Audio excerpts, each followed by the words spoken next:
कक्षा 9वीं के विद्यार्थियों को ढेर सारा स्नेह। बेटा स्नेह तभी हमारा सही स्वरूप में माना जाएगा कि हम आपको सही चीज़ का एहसास करा सकें। सही चीज़ क्या है बेटा?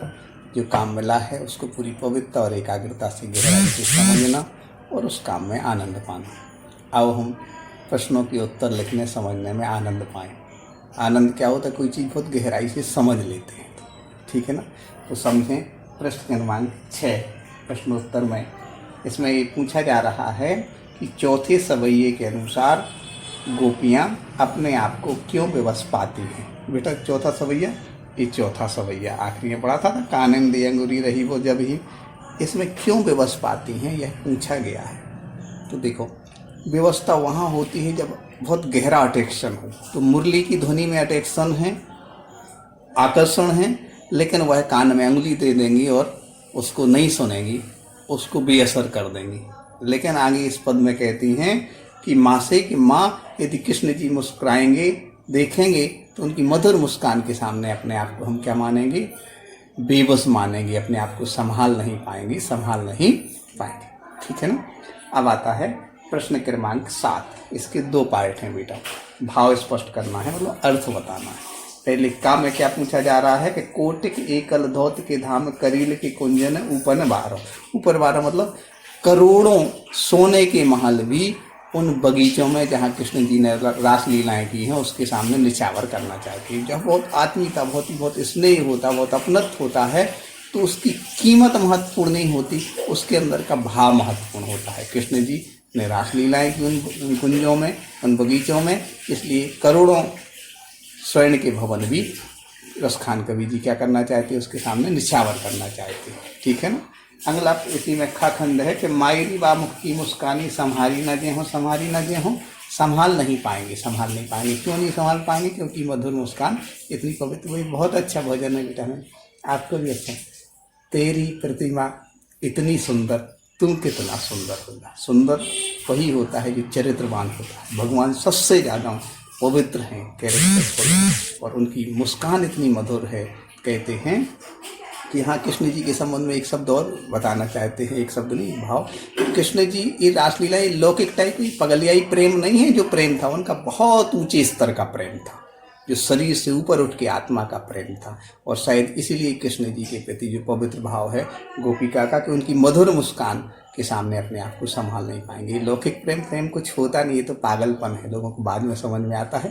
पहले समझ में आ जाए तो कृष्ण जी की मधुर मुस्कान से प्रभावित हो जाएं। गोपिका समझ गई थी। अब आते हैं कालिंदी कूल कदम्ब की डारन पे कौन सा अलंकार है बेटा? क वर्ण। वर्ण जानते हैं आप लोग?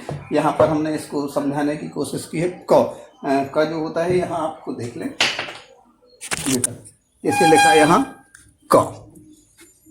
एक क्या हो गया बेटा? वर्ण है। वर्ण आप पढ़ के आए ना वर्ण। अब इसकी बार बार आवृत्ति हो, बार बार आवृत्ति हो। प्रश्न में देखो इसमें आ रहा है, क्या आ रहा है कि कोटिक, दिख रहा है ना, कोट, ये लिखना कि कालिंदी कूल कदम्ब की डारन। स्पष्ट हो रहा थोड़ा बेटा? इक्का का वर्ण आ रहा है, 4 बार आया, 5 बार, क। तो इसका अर्थ है कि यहाँ अनुप्रास अलंकार। अनुप्रास अलंकार जब होता है तो इसका परिभाषा हमें समझ लेना चाहिए। तो उससे क्या होता है बेटा? परिभाषा समझने से हमें कोई भी उदाहरण स्पष्ट हो जाता। कवर्ण की बार बार आवृत्ति, ठीक है ना। आखिरी प्रश्न है कि काव्य सौंदर्य। देखो काव्य सौंदर्य, सौंदर्य का अर्थ होता है समग्र स्वरूप। अकेला ये चमड़ा नहीं बेटा, चमड़ा बड़ा तो कोई का भी अच्छा हो सकता है, उसके अंदर की गहराई। ऐसे ही सौंदर्य का यहाँ कविता का अर्थ मात्र शब्द नहीं, भाव, सारी चीजें।